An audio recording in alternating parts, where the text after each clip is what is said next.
इस rule explainer में हम देखेंगे गोल्फ कोर्स पर एक कैडी की सबसे बड़ी और अहम जिम्मेदारियों में से एक को। Rule 6 part 2। यहाँ हम प्लेयर के गोल्फ बॉल से जुड़े उन क्रूशियल रूल्स को ब्रेक डाउन करेंगे जो हर प्रोफेशनल कैडी को बिल्कुल फिंगर टिप्स पर याद होने चाहिए। तो चलिए बिना किसी देरी के शुरू करते हैं। जरा सोचिए, क्या एक छोटी सी गलती से 2 पेनल्टी स्ट्रोक्स मिल सकते हैं? जवाब है एब्सोल्यूटली। एक जरा सी चूक और सीधा 2 स्ट्रोक का भारी नुकसान। ये डिजास्टर तब होता है जब गलती से एक रॉन्ग बॉल खेल ली जाए। और सच कहूं तो इस डिजास्टर को होने से रोकना ही एक कैडी की सबसे प्राइमरी ड्यूटी होती है। एक माइनर सी लापरवाही पूरे गेम का पासा पलट सकती है। Okay, let's dive into this. पहला और सबसे इम्पोर्टेंट सेक्शन है रूल 6.3a। इस रूल को गोल्फ की दुनिया में पॉपुलर तरीके से द 1 बॉल रूल कहा जाता है। बेसिकली इसका मतलब क्या है?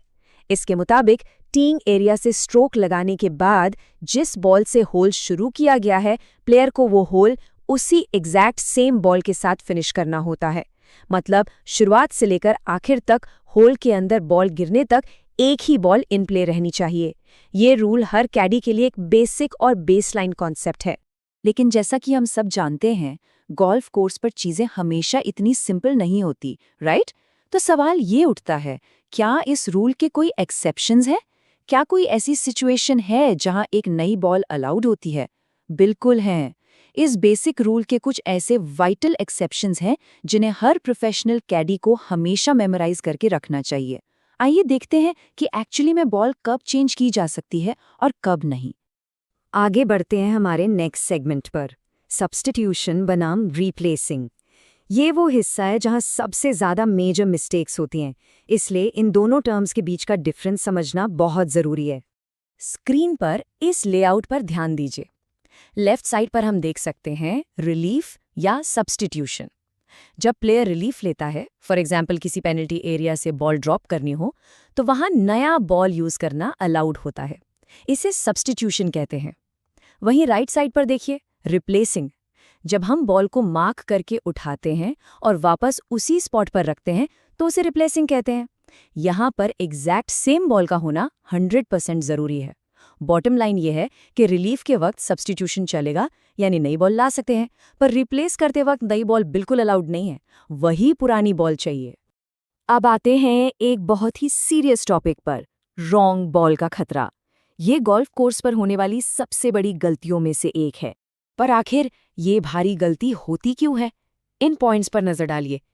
कई बार रफ या फेयरवे में 2 बॉल्स बिल्कुल आसपास आकर लैंड करती हैं, और सच्चाई ये है कि ज्यादातर गोल्फ बॉल्स देखने में कंप्लीटली आइडेंटिकल लगती हैं। एक जैसे ब्रांड, एक जैसे नंबर। ऊपर से जब हाई प्रेशर मूवमेंट्स आते हैं, टूर्नामेंट्स का स्ट्रेस होता है, तो वहाँ कन्फ्यूजन होना बहुत ही नेचुरल सी बात है। ऐसे में अपनी बॉल को पहचानना एक रियल चैलेंज बन जाता है। और अगर ये मिस्टेक हो गई तो इसका पेनल्टी क्या होगा? सीधा 2 स्ट्रोक्स। जी हाँ, स्ट्रोक प्ले में गलत बॉल हिट करने का पेनल्टी पूरे 2 स्ट्रोक्स का होता है। ये एक मैसिव कॉन्सिक्वेंस है। 2 स्ट्रोक की पेनल्टी लीडर बोर्ड पर प्लेयर की पोजीशन को टॉप से कंप्लीटली बॉटम तक गिरा सकती है। लेकिन सबसे बुरी बात पता है क्या है? कहानी सिर्फ 20 पेनल्टी स्ट्रोक्स पर खत्म नहीं होती।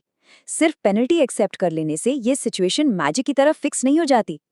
प्लेयर को वापस पीछे जाना पड़ता है, अपनी उस ओरिजिनल गलती को करेक्ट करना पड़ता है, असली बॉल ढूंढनी पड़ती है और फिर वहां से प्ले कंटिन्यू करना पड़ता है। ये पूरा प्रोसेस मेंटली और फिजिकली दोनों तरीके से बहुत एग्जॉस्टिंग होता है। तो अब बड़ा सवाल है, गलती से कैसे बचें? घबराने की जरूरत नहीं है, क्योंकि एक प्रॉपर रेस्क्यू प्लान के साथ इस ट्रैप को ईजिली अवॉइड किया जा सकता है। ये 2 फूल प्रूफ प्रिवेंशन स्टेप्स बिल्कुल लाइफ सेवर हैं। पहला स्टेप, हमेशा प्लेयर को रिमाइंड करें कि वो अपनी बॉल पर एक आइडेंटिफिकेशन मार्क जरूर लगाएं। एक छोटा सा निशान, चाहे वो एक डॉट हो या लाइन, बॉल को पूरी भीड़ में अलग बना देता है। दूसरा स्टेप, हर स्ट्रोक लेने से ठीक पहले सिर्फ 1 सेकंड के लिए पॉज लें और वेरीफाई करें कि क्या ये वही करेक्ट बॉल है। सभी कैडीज को ध्यान रखना चाहिए कि उनकी ये छोटी सी जागरूकता और कांस्टेंट विजिलेंस उनके प्लेयर को कितने बड़े नुकसान से बचा सकती है। स्क्रीन पर इस कोड को पढ़िए, know the game format, meaning and technicalities to be a professional caddie. ये एकदम सच है। खेल के प्रारूप और इन बारीकियों को समझना ही एक सच्चे प्रोफेशनल की निशानी है। इन टेक्निकलिटीज को मास्टर करना, जैसे आज हमने द वन बॉल रूल को डीपली समझा, यही एक कैडी को ऑर्डिनरी से एक्स्ट्रॉर्डिनरी बनाता है। सिर्फ गोल्फ बैग उठाना एक कैडी का काम नहीं है, गेम के टेक्निकल पहलुओं को जानना ही असली प्रोफेशनलिज्म है। तो क्या अब सभी कैडीज तैयार हैं अपने प्लेयर्स को नेक्स्ट होल पर इस 2 स्ट्रोक ट्रैप से बचाने के लिए? द वन बॉल रूल को समझना इसलिए इतना क्रिटिकल है क्योंकि गोल्फ में सक्सेस का दारोमदार इन्हीं छोटी छोटी डिटेल्स पर ही होता है। इस एक्सप्लेनर के बाद हम पूरी उम्मीद करते हैं कि कोर्स पर आगे से कोई रॉन्ग बॉल हिट नहीं होगी। ऐसे ही और रूल्स और टेक्निकलिटीज को प्रैक्टिकली समझने के लिए आने वाले एक्सप्लेनर्स के साथ जरूर जुड़े रहें।